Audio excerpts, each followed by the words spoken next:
In any city, in any country, go to any mental institution or halfway house you can get yourself into. When you reach the front desk, ask to visit someone who calls himself the holder of the story. A look of puzzlement should come across the worker's face. Who? She'll ask. Repeat yourself again calmly. She'll insist that she doesn't know who that is. Keep repeating yourself in a calm manner. The number of times you have to repeat yourself is unknown, but it is better to be safe than sorry. After a while, you must show anger in your repetition, and she'll threaten to call security.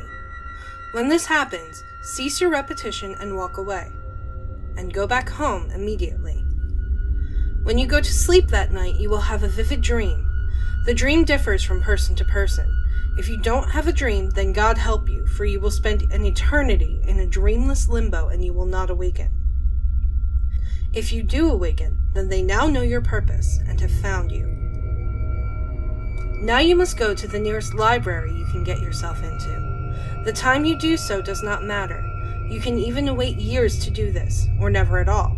But know that the vivid dreams will persist every night and will grow in disturbance until your insanity, like the dreams, becomes vivid. Once you reach the library, go to the front desk and ask to see the one who calls itself the holder of the story. The librarian will disappear underneath the counter and come back up with a library card. Written on it are words in an unrecognizable language, and your name written in your first language. Accept the card gratefully. You will feel an immense feeling of surprise and dread at the card, but do not show it, for you will upset the holder of the story. The librarian will then point you to a section of the library that you hadn't noticed before and walk away. Make your way to this section. The shelves will be lined with old tomes with covers made of the skins of animals unknown to you. Their titles will be in languages that evade you. You must read the title of every book in the section to impress the holder. The more you read, the clearer and clearer the meanings of the titles and even the stories will become. Stories of redemption, romance, adventure, the mere titles will make you cry or bring elation to your heart. The titles will have both familiar and completely alien themes and tones. Something in you will long for these stories, just as you long for answers to your questions and solutions to your problems. The temptation to read these books will become greater as you read, almost unbearable. Your curiosity will be like a great weight on your shoulders. There is no harm in pulling a book out and skimming through the pages. You must do this. The language will again be unknown to you, but the image of the story will manifest in your mind. Soon enough, you'll know the story in its entirety. Place the book back perfectly where you found it. In place of your temptation to read will now be a feeling of odd certainty. An old blind man dressed in a simple white cloth robe will appear and approach you. He will ask you for your library card. Give it to him calmly. He will place it in a small knapsack hanging at his side. What is your story? He will ask you. Tell the story of the book you just read in complete detail. It will be easy for you. You'll start off talking in your first language, but then slowly change to the language in the book unknowingly. Even as your tongue twists and cracks, you must speak on. Be sure to put an ample amount of enthusiasm and volition in your words to impress the old man. If the old man likes your story and thinks highly of you, he will return your library card to you.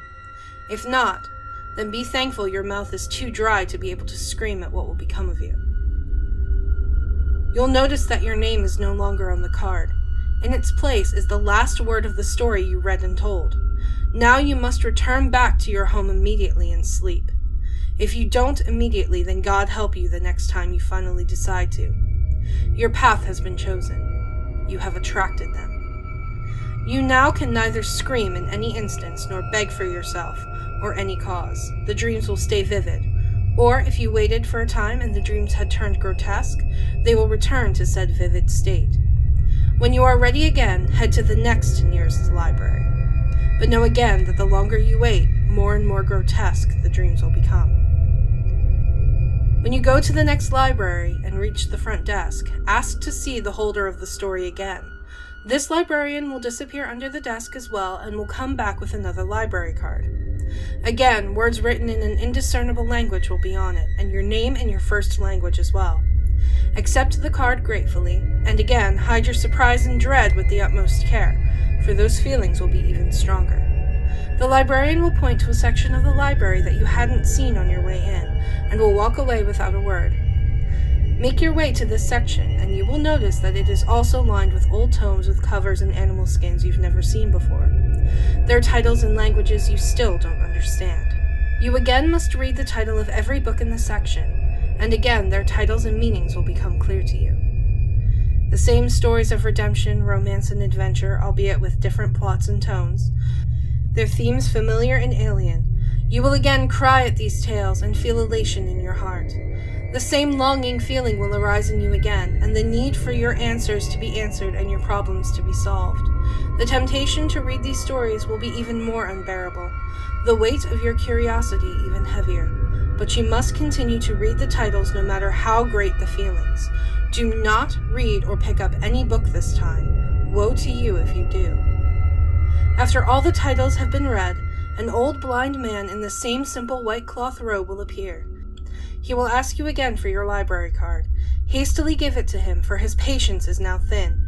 He will place it in his knapsack hanging at his side. "What is your story?" he will ask again in a more harsh and rushed tone than the last. You must say that you have no story, and say, "What's theirs?" The old man will smile. From his mouth will spill a story never before conceived by any author. It will be spoken in a language that you will not understand, but the meaning will be crystal clear for you. The story will make you weak, and it will try to break your mind. You must stay steadfast and strong. When the last word is spoken, and if your mind is weak, your sanity will flee you. But the story will stay buried in your mind forever. The old man will nod and disappear. You'll notice the library section has turned into a maze of shelves, and you will wander them forever. But if your mind is strong, and the now buried story doesn't tempt your insanity, the old blind man will smile at you and motion you to turn around. You'll be outside the front door of the library. This story is object 330 of 538. It has determined many ends, but it is up to you to determine its own.